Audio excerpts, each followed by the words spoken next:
Hello, I'm Tony Cordato, And I'm Peter Koukoulas. and we're going to talk about property, particularly buying investment property and maybe how long you should hold it. And we're going to start with the proposition that when you buy it, you must be as close to cash flow neutral as you can. Absolutely. Excellent. So, on that topic, what I say to a lot of clients is, number one, when you're going to buy an investment property, do your research, do your due diligence, check out what's happening.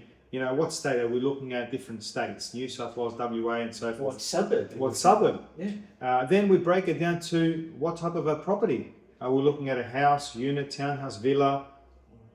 Yeah. So it's doing all the research on what you want to invest. Then you want to look at, okay, well, if I'm going to buy a property today, and let's say it's a house, in 10 years' time, if that property has got capital growth, then that's a bonus. But if you buy a 2-bedroom unit, 10 years down the track, hasn't moved, and you've bought it, say, I don't know, 500,000, 10 years later it's worth 500,000. So the cost of buying it, the stamp duty, the cost of selling, you're actually going backwards. And that 10-year period that you've held and you've paid off the mortgage, all you're doing is getting your money back. Yeah. And you've paid interest over those 10 years. So you're actually not going ahead, you're going backwards. So capital growth is the most important thing in a property. But you've got to start off with the proposition that like a $500,000 property, Yeah. $500 a week, Yeah. the same. $600,000 Yeah.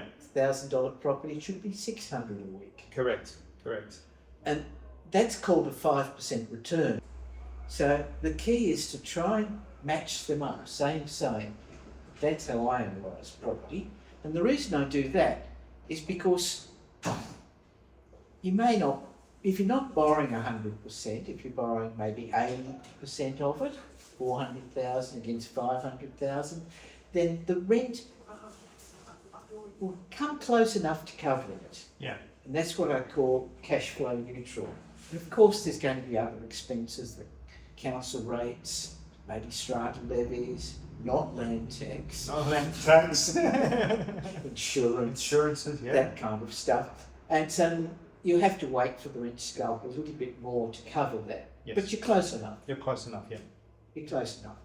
So you start off that looks after itself. That's very important.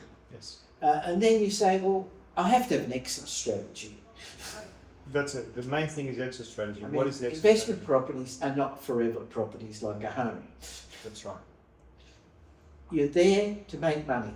And when you have made some money on it, it's time to cash up and go to a bigger and better project with your money. Absolutely. That's so let's work on $500,000 property, 400,000 loan. It's you put in 100,000. Could be cash, could be equity from the house, could be money in your super fund, wherever it comes from. Yeah. So you really want to see that property go up to 650,000, which is 30%. So you put your $100,000 in, getting 650,000 out minus 400,000 minus the 100 you put in, so you should be doubling your money. That 100,000 is the between 500 and 600,000 of the price that you're selling it for. Yeah. Doubling your money. And what's the other 50,000 for? Why are you selling for 650? That's the question.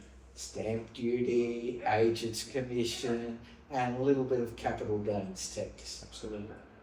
So, the way I like looking at property is when it goes up 30%, you have a good look around and see whether it's time to cash out because you've doubled your money. Yeah. Correct. Or you might say, no, it's doing well, I'll let it ride for a bit longer. That's okay too. It's okay. Let it ride till it gets to 50%. And then you've tripled your money. Triple your money, yeah. But there'll come a time when it's worth getting out, when there's a better proposition for your money somewhere else. Somewhere else, yeah. 100%. And that time will come generally between 3 and 10 years. Yeah, that's what you've got to look at. Why 3 and 10 years? Well, 10 years is when your depreciation runs out. Yeah.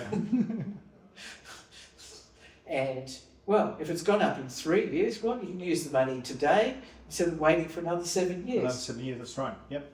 So, yeah. 100%. I So agree. what do you think? I agree. I think that's a very valid point, and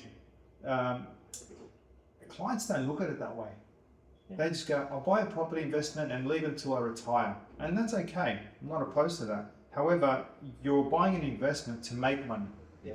So, and depending on the property and the demographics and infrastructure and everything, you want to get into a property and then eventually get out.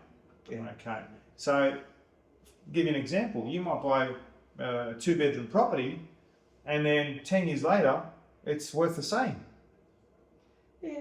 And it hasn't gone up. With anything. I think you're being a bit pessimistic there. Oh, a little bit.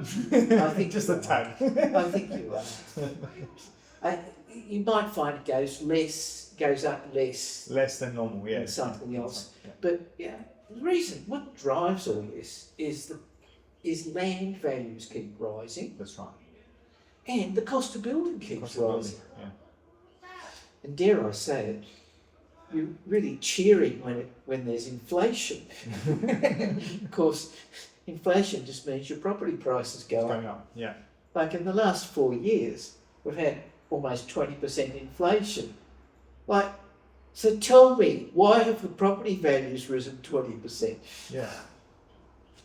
Could be inflation had something to do with it. That's right, maybe, could be. Maybe. Maybe, we're not saying that. That could be a possibility. Okay. Thank you, that's Tony. great. Thanks, Pete. Thank you. See you. See you guys.